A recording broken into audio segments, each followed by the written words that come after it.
नमस्कार प्रिय दर्शकों, एक बार फिर आपका स्वागत है हमारे YouTube चैनल प्राचीन ज्ञान सच्चा ज्ञान में। प्रिय दर्शकों, आज फिर नया वीडियो नई जानकारी लेके हम हाजिर हुए हैं। आज की जो कहानी है, आज का जो प्रसंग है, ये बहुत ही ज्ञानवर्धक है और बहुत ही खास है। प्रिय दर्शकों, एक कहावत आपने हमेशा सुनी होगी कि कहां राजा भोज और कहां गंगू तेली। प्रिय दर्शकों, ये कहावत बहुत प्रचलित है और बहुत ही ज्ञानवर्धक है। इस कहावत के पीछे बहुत सारे ऐसे राज छुपे हुए हैं। यदि कोई बंदा इसके राज को समझ जाए तो वो अपना जीवन ही बदल सकता है। ये कहावत नहीं है, ये एक जीवन का सार है, जीवन जीने का सार है। प्रिय दर्शकों, आज इसी कहावत के ऊपर एक छोटी सी कहानी हम प्रस्तुत करने जा रहे हैं। कहानी राजा भोज और गंगू तेली के ऊपर है। इस कहावत का पूरा सार आपको इस वीडियो में मिलेगा कि कहां राजा भोज और कहां गंगू तेली। शास्त्रों में ऐसा बताया जाता है कि राजा भोज किसी पुण्य आत्मा से कोई कम नहीं था। राजा भोज को पुण्य आत्मा की उपाधि दी गई है। शास्त्रों में ऐसा वर्णित है कि जो बंदा, जो इंसान राजा भोज की इस कहानी को पूरे मन से और ध्यान से सुनता है, उसके जीवन से समस्त प्रकार के पाप दोष नष्ट हो जाते हैं। बताया जाता है कि यहां तक कि 7 जन्मों के पाप भी उसके मिट जाते हैं। शास्त्रों में राजा भोज के बारे में ऐसा लिखा गया है कि राजा भोज को तप, ज्ञान, धर्म और महाशक्ति की उपाधि दी गई है। राजा भोज एक ऐसा राजा हुआ था जो धर्म प्रिय राजा था। सदा धर्म का विचार करने वाले, सदा धर्म के पथ पर चलने वाले, पाप का साथ ना देकर सदा पाप पे विजयी होने वाले ऐसे राजा भोज के बारे में आज एक कहानी प्रस्तुत करने जा रहे हैं। प्रिय दर्शकों, इस कहानी को ध्यान से सुनिएगा, इस कहानी को बड़े गौर से सुनिएगा। ये कहानी बड़ी पावन और पवित्र है और शास्त्रों में ऐसा बताया गया है कि जो लोग राजा भोज की कहानी को आधी अधूरी छोड़ देते हैं वो पाप के भागीदारी बनते हैं। इसलिए आपसे अनुरोध है, या तो आप इस कहानी को सुने नहीं, यदि आप सुन रहे हैं तो इस कहानी को पूरा सुने, जिससे कि आप पाप के भागीदारी बनने से बचे रहें। कहानी शुरू करने से पहले जो लोग हमसे नए जुड़े हैं वो हमारे चैनल को सब्सक्राइब करें, बेल आइकन ऑन करें, अच्छा कमेंट किया करें, ताकि हर आने वाले वीडियो का नोटिफिकेशन सबसे पहले आपको मिले और आप उसका फायदा उठा सकें। प्रिय दर्शकों, हमारे इस चैनल में हम रोज नई वीडियो, नई जानकारी लेके हाजिर होते हैं, इसलिए आप हमारे चैनल को जरूर सब्सक्राइब करें। शुरू करते हैं प्रिय दर्शकों आज का ये प्यारा सा वीडियो, प्यारी सी कहानी। शास्त्रों में ऐसा वर्णित बताया गया कि राजा भोज बड़े ही न्याय प्रिय राजा थे। सदा धर्म के पथ पर चलने वाले राजा थे। सदा धर्म का विचार करने वाले न्याय प्रिय राजा थे। सदा पाप पर विजय पाने वाले न्याय प्रिय राजा थे। राजा भोज के दरबार से कभी कोई खाली नहीं जाता था। राजा भोज के दरबार में सदा धर्म के हिसाब से ही न्याय होता था और राजा भोज के दरबार में जो भी कोई बंदा अपनी इच्छा लेके जाता था, उसकी इच्छा अवश्य पूरी की जाती थी, चाहे वो गरीब हो या अमीर। प्रिय दर्शकों, सबके लिए न्याय बराबर था। राजा भोज बहुत ही न्याय प्रिय राजा थे। उनके राज्य में एक गरीब और दुखी एक ब्राह्मण रहता था, बुजुर्ग ब्राह्मण रहता था।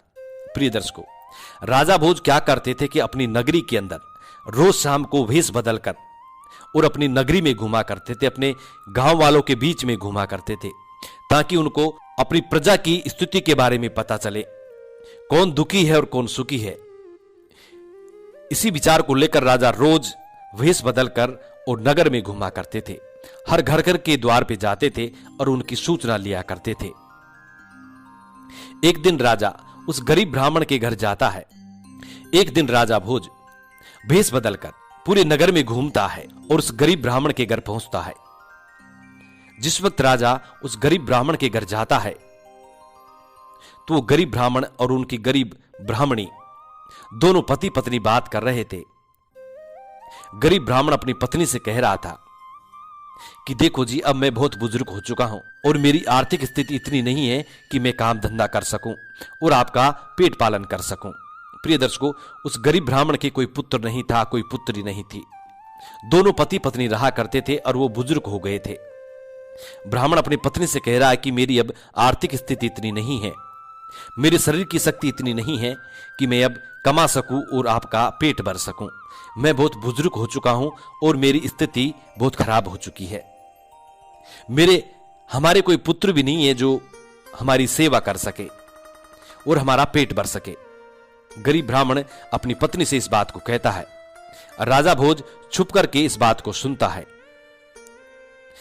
गरीब ब्राह्मण और कहता है कि कल मैं राजा के दरबार में जाऊंगा और राजा से यह अरदास करूंगा, ये कहूंगा कि महाराज, मेरे कोई पुत्र भी नहीं है और हम पति पत्नी बुजुर्ग हो चुके हैं।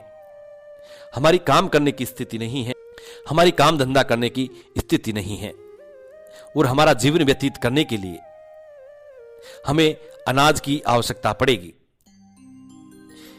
इतनी बात वो गरीब ब्राह्मण अपनी पत्नी से कहता है। और जब दूसरे दिन होता है तो दूसरे दिन वो गरीब ब्राह्मण राजा भोज के दरबार में जाता है। राजा भोज को हाथ जोड़कर ढोक प्रणाम करता है और राजा भोज से कहता है कि महाराज, मैं बहुत गरीब इंसान हूं और मैं बहुत बुजुर्ग हो चुका हूं। अब मेरी शक्ति नहीं है कि मैं कमा सकूं और अपनी पत्नी का पेट भर सकूं। हमारे कोई पुत्र भी नहीं है जो हमारा लालन पालन कर सके, जो हमारा बुढ़ापे की लाठी बन सके।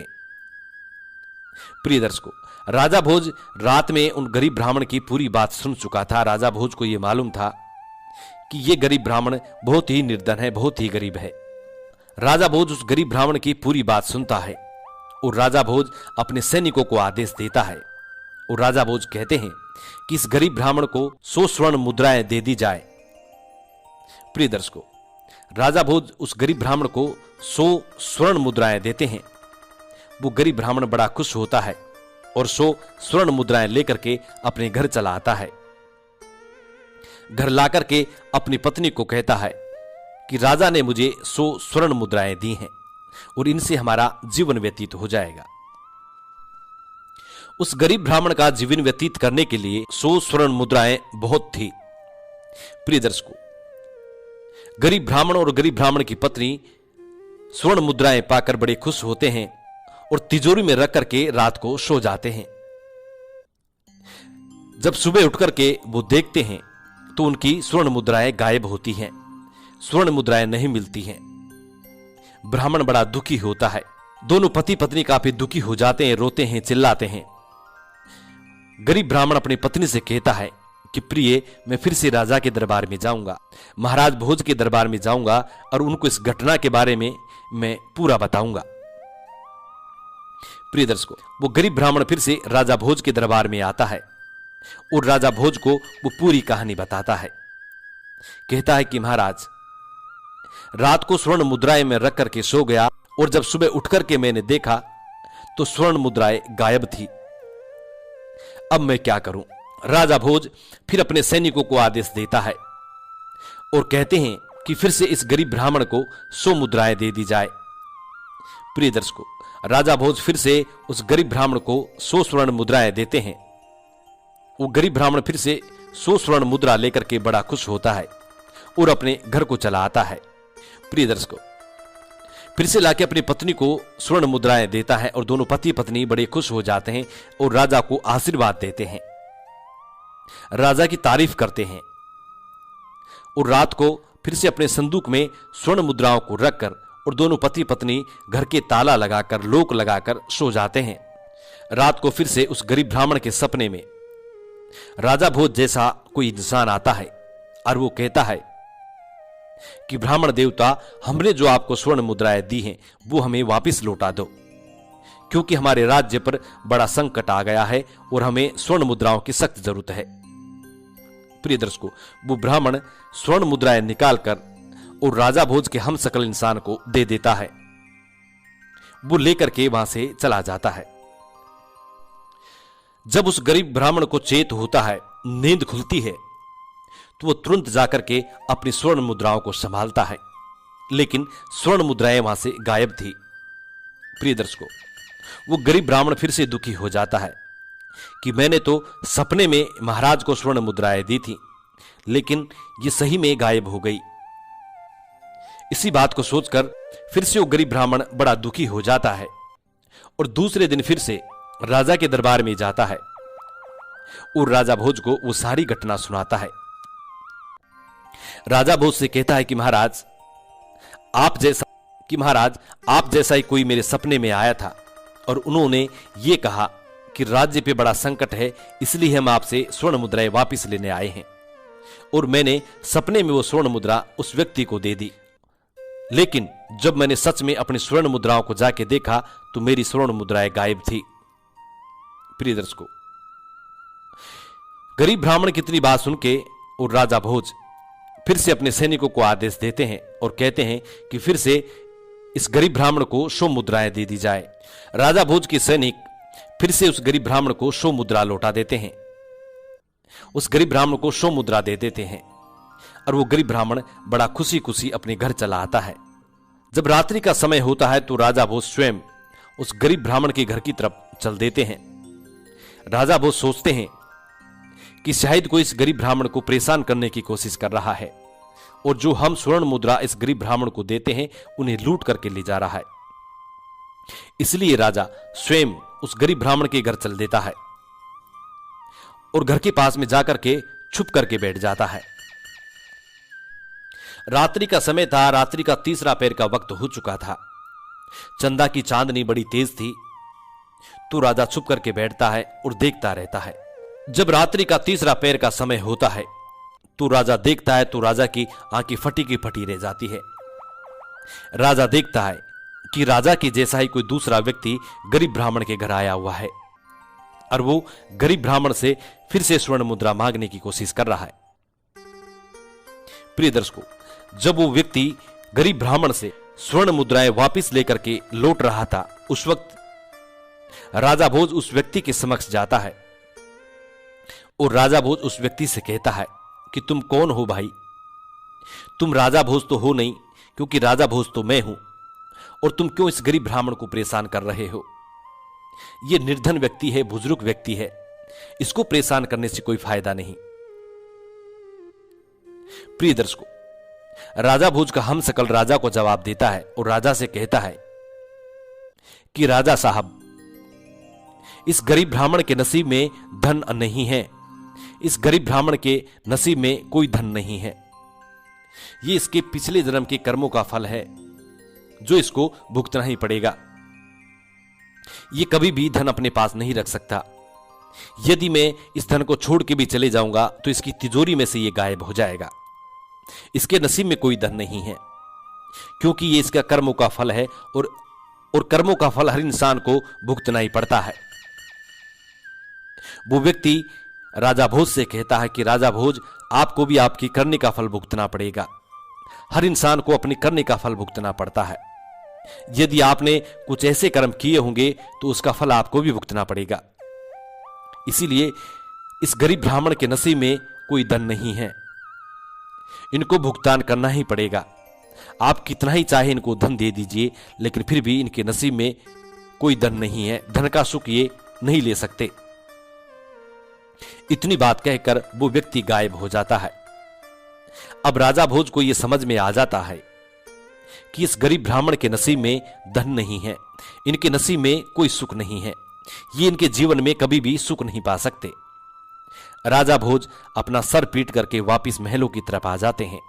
दूसरे दिन राजा भोज शिकार खेलने के लिए जाते हैं। दूसरे दिन राजा भोज अपना तीव्र गति से चलने वाले घोड़े पर सवार होकर के और जंगल में शिकार खेलने के लिए चले जाते हैं। राजा भोज शिकार खेलने के लिए जंगल में जाते हैं और जंगल में घूमते घूमते इतनी दूर पहुंच जाते हैं कि जहां भयंकर पहाड़ी इलाका था। अब राजा भोज अपने घोड़े को चाबुक मारते हैं और वो घोड़ा इतनी तेजी से उड़ान भरता है, इतनी तेजी से उड़ान भरता है कि राजा भोज घोड़े से नीचे गिर जाते हैं और लवलवान होकर के नीचे पड़ जाते हैं। घोड़ा इतनी तेजी से उड़ान भरता है कि राजा भोज नीचे गिर जाते हैं और लवलवान हो जाते हैं। प्रिय दर्शकों, राजा भोज अचेत हो जाते हैं। जब राजा को होश आता है तो राजा देखता है कि राजा दूसरे राज्य के सैनिकों के कब्जे में थे। प्रिय दर्शकों, दूसरे राज्य के सैनिक राजा भोज से पूछते हैं कि भाई तुम कौन हो और कहां से आए हो? राजा भोज समझ जाता है यदि मैं इनको अपना परिचय देता हूं तो ये मुझे मार डालेंगे। इसलिए राजा भोज मौन रहते हैं, चुप रहते हैं। प्रिय दर्शकों, दूसरे राज्य के सैनिक राजा भोज को बंदी बना लेते हैं और मारपीट लगाते हैं। सोचने लगते हैं कि ये कोई गुप्तचर है किसी अन्य राज्य का। राजा भोज की काफी पिटाई करते हैं, काफी मार लगाते हैं, और जब राजा भोज अचेत हो जाता है तो राजा भोज को अपनी नगर की सीमा से बाहर फेंक देते हैं। प्रिय दर्शकों, राजा भोज अचेत अवस्था में पड़ा हुआ था। तब उसी रास्ते से गंगू तेली निकल रहा था। गंगू तेली की नजर राजा भोज पर पड़ जाती है। गंगू तेली देखता है कि कोई व्यक्ति अचेत अवस्था में पड़ा हुआ है, खूनों से लहूलुहान हुआ है। जब गंगू तेली देखता है तो राजा भोज को वहां से उठाता है। राजा भोज को उठाकर अपने घर ले जाता है। अपने घर ले जाकर राजा भोज के मलहम पट्टी करता है, दवा उपचार करता है। कुछ दिनों बाद में राजा भोज बिल्कुल ठीक हो जाते हैं, और ठीक होने के बाद गंगू तेली राजा भोज से पूछते हैं कि भाई तुम हट्टे कट्टे हो, नौजवान हो, कहां से आए हो, कौन हो? प्रिय दर्शकों, राजा भोज मौन रहते हैं। राजा भोज कुछ नहीं बताते हैं, क्योंकि गंगू तेली भी दूसरे राज्य का व्यक्ति था। राजा भोज बिल्कुल मौन रहते हैं, कुछ नहीं कहते हैं। अब गंगू तेली राजा भोज को अपने साथ तेल निकालने की घानी में काम पे लगा लेते हैं। उधर गंगू तेली भी घानी का बैल बन करके और घानी को चलाता। उधर राजा भोज भी एक साइड बैल की जगह घानी में जुट जाते और घानी को चलाते, तेल निकालते। प्रिय दर्शकों, राजा भोज गंगू तेली का दास बन जाता है और गंगू तेली के साथ रोज घानी का तेल निकालते। बैलों की जगह जुड़कर कार्य करते और घानी को फिरोते और तेल निकालते। उधर राजा भोज धीरे धीरे कुछ गीत गुनगुनाते हुए घानी में काम करते। जब गंगू तेली को राजा भोज की आवाज सुनाई देती तो गंगू तेली भी मंत्रमुग्ध हो जाता और अपने दास से बार बार कहता कि आप फिर से गाना गाइए। तो राजा भोज फिर से गाना गाते। गंगू तेली मंत्रमुग्ध हो जाते राजा भोज के गाने सुनकर। प्रिय दर्शकों, गंगू तेली के पास जो लोग तेल लेने के लिए आते थे वो भी राजा भोज की आवाज को सुनते थे, उनके गानों को सुनते थे। तो सभी लोग गंगू तेली से कहते थे कि गंगू तेली, तुम्हारा दास बहुत अच्छा कलाकार है, बहुत अच्छा संगीतकार है, इनकी आवाज में मानो कोई जादू है। प्रिय दर्शकों, उधर जिस नगर में गंगू तेली और राजा भोज रह रहे थे वो नगर अन्य नगर था। उस नगर के राजा के एक सुंदर सी राजकुमारी थी जिनका नाम वसुंधरा था। वो राजा अपनी पुत्री की शादी करने के लिए स्वयंवर की रचना करता है, स्वयंवर रखता है। स्वयंवर में यह शर्त रखी जाती है कि जो इंसान अच्छा संगीतकार होगा, जो इंसान अच्छा कलाकार होगा, जो इंसान तानसेन की तरह गाएगा, ऐसे इंसान के साथ वो अपनी पुत्री की शादी करेगा, अपनी पुत्री का स्वयंवर करेगा। वो राजा दूर दूर के नगरों में, दूर दूर के राजा महाराजाओं के पास निमंत्रण भेजते हैं स्वयंवर के लिए। प्रिय दर्शकों, जब गंगू तेली को इस बात का मालूम चलता है तो गंगू तेली अपने दास को यानी राजा भोज को तैयार करता है और राजा भोज से कहता है, अपने दास से कहता है कि हमें कल राजा के महल में चलना है। वहां पे राजा की पुत्री राजकुमारी का स्वयंवर है और उस स्वयंवर में अच्छे अच्छे संगीतकार आएंगे, अच्छे अच्छे कलाकार आएंगे। जो सबसे सर्वश्रेष्ठ संगीतकार होगा उसके साथ राजा अपनी पुत्री का विवाह करेंगे। प्रिय दर्शकों, गंगू तेली राजा भोज को यानी अपने दास को साथ लेकर के और राजा के महल में चले जाते हैं। वहां देखते हैं कि काफी बड़े बड़े विद्वान लोग, अच्छे अच्छे संगीतकार, बड़े बड़े नामी संगीतकार लोग आए हुए हैं। सभा जुड़ जाती है, स्वयंवर की रचना होती है, स्वयंवर शुरू किया जाता है। सभी बड़े बड़े कलाकार, बड़े बड़े संगीतकार अपनी अपनी प्रस्तुति देते हैं। प्रिय दर्शकों, उधर राजा की पुत्री वसुंधरा किसी भी संगीतकार को पसंद नहीं करती, सबको नकार देती है। कहती है इनमें से कोई ऐसा संगीतकार नहीं है जो मेरे मन को छू जाए। जब सभी संगीतकार समाप्त हो जाते हैं तो अंत में जाकर के राजा भोज अपने दास को यानी राजा भोज को खड़ा करता है, अपने राजा से आज्ञा लेता है कि महाराज मेरे पास भी एक संगीतकार है। एक बार इसको भी मौका दिया जाए।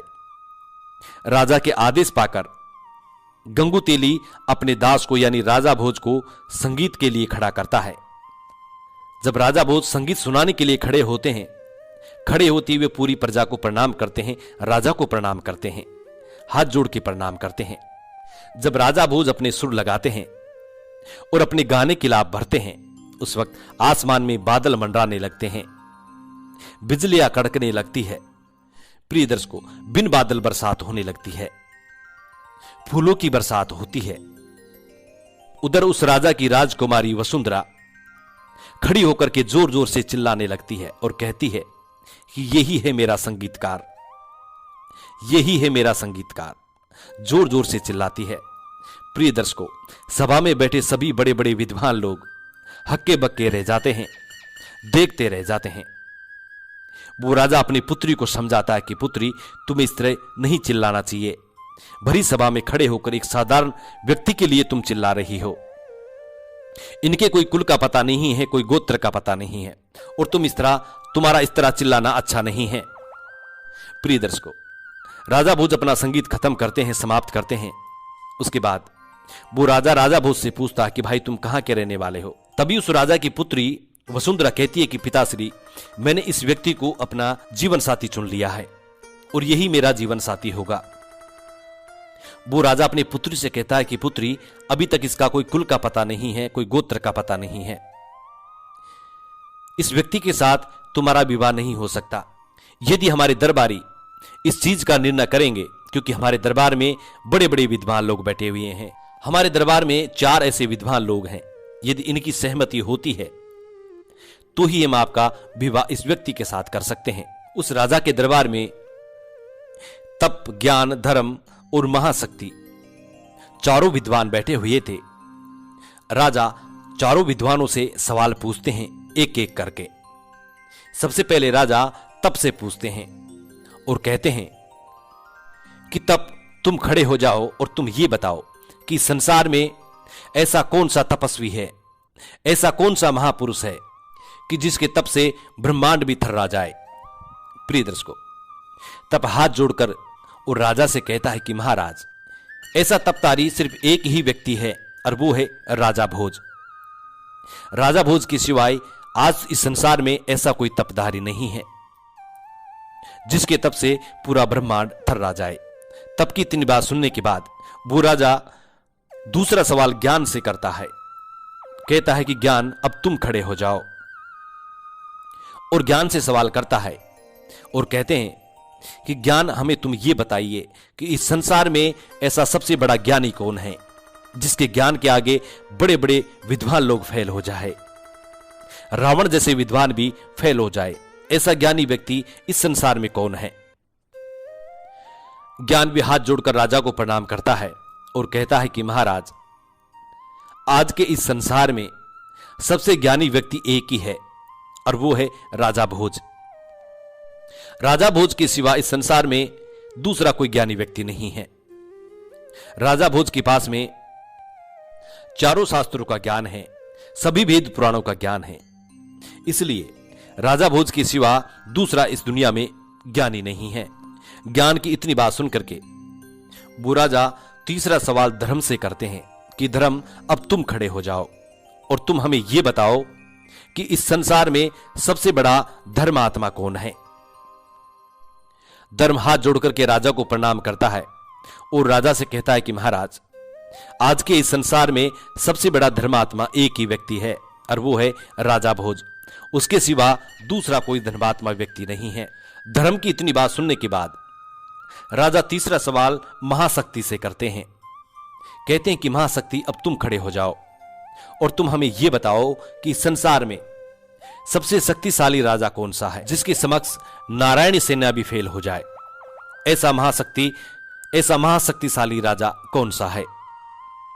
प्रिय दर्शकों, महाशक्ति हाथ जोड़कर राजा को प्रणाम करता है और राजा से कहता है कि महाराज, ऐसा शक्तिशाली राजा जिसके आगे नारायणी सेना भी परास्त हो जाए, वो एक ही है और वो है राजा भोज। राजा भोज के सिवा इस संसार में कोई दूसरा ऐसा व्यक्ति नहीं है जिसमें इतनी शक्ति हो, इतनी ताकत हो, जिसके समक्ष नारायणी सेना भी फेल हो जाए।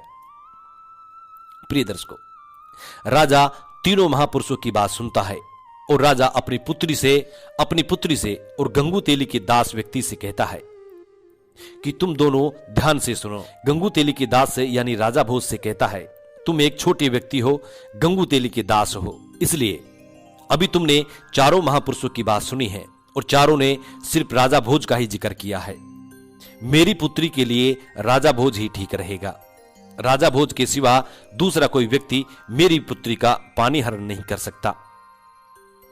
वो राजा गंगू तेली के दास से यानी राजा भोज से इतनी बात कहता है और अपनी पुत्री से कहता है कि पुत्री, तुम ही समझने की कोशिश करो, तुम्हारे लिए सिर्फ राजा भोज ही रहेंगे, इसके अलावा दूसरा कोई व्यक्ति तुम्हारे लिए ठीक नहीं है।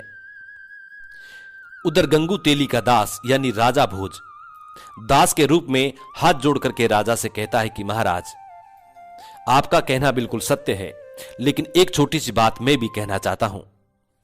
राजा भोज हाथ जोड़ करके कहता है कि महाराज, मेरी बात को गौर से सुनिएगा।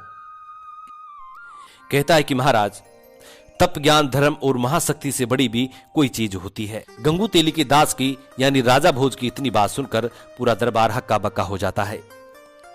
उधर उस नगर के महाराज भी गंगू तेली के दास पर यानी राजा भोज पर चिढ़ जाते हैं और कहते हैं कि इन चारों के अलावा संसार में कोई चीज नहीं है और तुम एक छोटे से दास हो, तुम्हारी इतनी औकात नहीं है कि तुम हमारे भरी दरबार में हमारी बेइज्जती करो। लेकिन गंगू तेली का दास यानी राजा भोज फिर से राजा से कहता है कि महाराज, इस बात का प्रमाण यह है कि जब किसी की समय बिगड़ती है तो वो लोटा लेके भीख मांगने पर मजबूर हो जाता है। जिस व्यक्ति का तुम जिक्र कर रहे हो, जिस व्यक्ति की तुम प्रशंसा कर रहे हो, वो राजा भोज भी आज दर दर की ठोकरें खाते फिर रहा है और किसी का दास बनकर के अपना जीवन व्यतीत कर रहा है। प्रिय दर्शकों, गंगू तेली के दास की यानी राजा भोज की इतनी बात सुनने के बाद पूरे दरबार में सन्नाटा छा जाता है। उस राजा के दरबार में एक चतुर व्यक्ति था। वो चतुर व्यक्ति राजा के कान में कहता है कि महाराज, सुना तो हमने भी है कि राजा भोज अपने राज्य में नहीं है और कहीं लापता हो गए हैं। तो वो राजा तुरंत समझ जाता है कि यही राजा भोज है और इतना ज्ञान सिर्फ राजा भोज के पास ही हो सकता है, अन्य किसी व्यक्ति के पास नहीं हो सकता। व्यक्ति का शरीर देखिए, हट्टा कट्टा है, चमकीला है, नौजवान है और इसका ललाट देखिए जैसे चंद्रमा चमक रहा हो। बिल्कुल ये राजा भोज ही है। प्रिय दर्शकों, वो राजा खड़ा होता है और हाथ जोड़ करके राजा भोज से कहता है, आप वही सूर्यवंशी राजा भोज है। प्रिय दर्शकों, वो राजा अपनी पुत्री वसुंधरा की शादी राजा भोज के साथ कर देते हैं और राजा भोज अपनी पत्नी को लेकर के अपने राज्य की तरफ आते हैं। प्रिय दर्शकों, उसी समय उस दरबार में जयकारा लगने लगे कि कहां गंगू तेली और कहां राजा भोज, कहां गंगू तेली और कहां राजा भोज। प्रिय दर्शकों, राजा भोज के साथ में गंगू तेली का नाम भी अमर हो गया। ऐसे हुए थे राजा भोज। प्रिय दर्शकों, आज की कहानी यह समाप्त होती है। हम उम्मीद करते हैं कि यह कहानी आपको जरूर पसंद आई होगी। जी नमस्कार, धन्यवाद।